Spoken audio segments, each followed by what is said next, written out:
Hi guys, so today let's talk about how you can study the whole day without getting tired.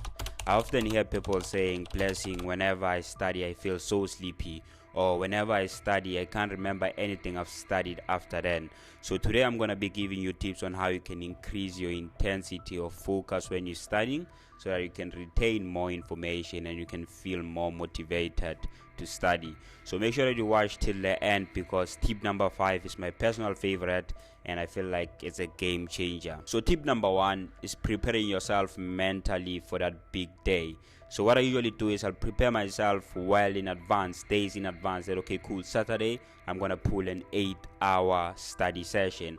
And I found that when I do that, it makes it easier for me to show up on Saturday. So even the day before, you prepare yourself. Let's say you clean your room, you sort out your study material into your desk, and when you wake up in the morning, first thing you do, you go shower and then you get to work. So if you prepare yourself well in advance mentally, it's gonna be easier for you to show up on that day. And I found that starting is the most difficult thing when it comes to it, right? So once you start, you're gonna tap into that workflow and it's gonna be easier for you to continue. So the most difficult thing is to start, and the way you can make it easier for you to start is to prepare well in advance and make sure that on that day you wake up and show up. So tip number 2 is having an accountability partner. I found that you tend to walk further if you're working with someone because you don't feel like you're doing it alone. So what I do in my academic coaching hub is I'll prepare the students in my academic coaching hub well in advance that Saturday we're pulling an 8-hour study session so that they know, and on that day we jump on a live call together whereby we study for 8 hours straight. And I found that we usually pull it off and then it seems so easy because we're doing it together. So once you have an accountability partner, it can be a small study group or it can be one other person, you tend to go further because you don't feel like you're doing it alone. Tip number 3 is you can use the Pomodoro technique. So this will help you increase your focus levels, right? So how it works is you set 60 minutes timer.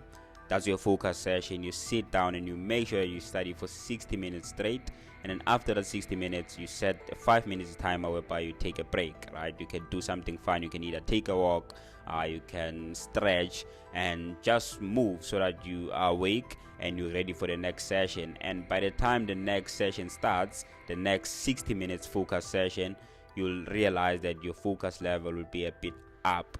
So make sure that you utilize the Pomodoro technique because it's a game changer. So tip number 4, it's really subjective, right? It depends on the person. For some people it works, for some people it doesn't. So with me, I like studying with study music. So you can just go to YouTube, search study music, and I feel like it helps me focus, especially if you're trying to read new content, right? You're trying to understand and absorb it. It makes it easier for you to read and understand that thing or to keep your focus levels up. But if you're listening to music that has lyrics, you tend to get distracted easily. So make sure that you listen to study music when you're trying to retain new information. But if you're practicing, let's say for example you're doing a past question paper or you're doing something like that, you can easily listen to Amapiano because you're really not trying to absorb any information, you're just trying to apply it, right? So it's easier for you to listen to music that has lyrics and also apply the knowledge you already have. But if you're still trying to absorb something, you're still reading that textbook, make sure that you listen to study music, or you can play no music at all. You can just be in a quiet place whereby you absorb that information. So tip number 5 is my personal favorite. I always say you need to feed the machine. Just like a car, it will never move if it doesn't have that petrol, that diesel.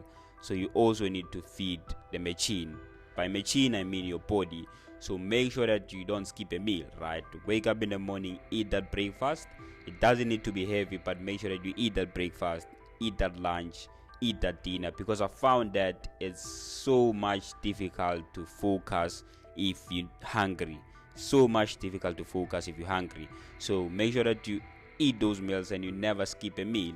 And another way you can feed that machine is by drinking a lot of water. So I found that when you're studying and you're drinking a lot of water, it helps you stay awake and also you increase your focus levels. And those frequent trips to the bathroom, when you go to the bathroom, when you come back, you feel like refreshed because you have those mini breaks, right? So drinking a lot of water is a game changer, because once you do it, you'll realize that your focus levels, they skyrocket. So make sure that you like this video. If you're not already part of the community, you can click the subscribe button, the notification bell.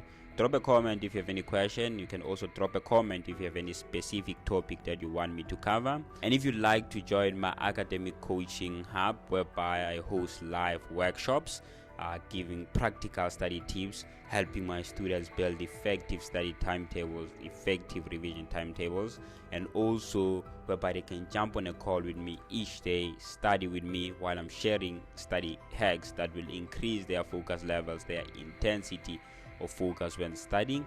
And also I host chill sessions there and there. So make sure that you go to the link on the description of this video and you can join my academic coaching hub from there. Cheers.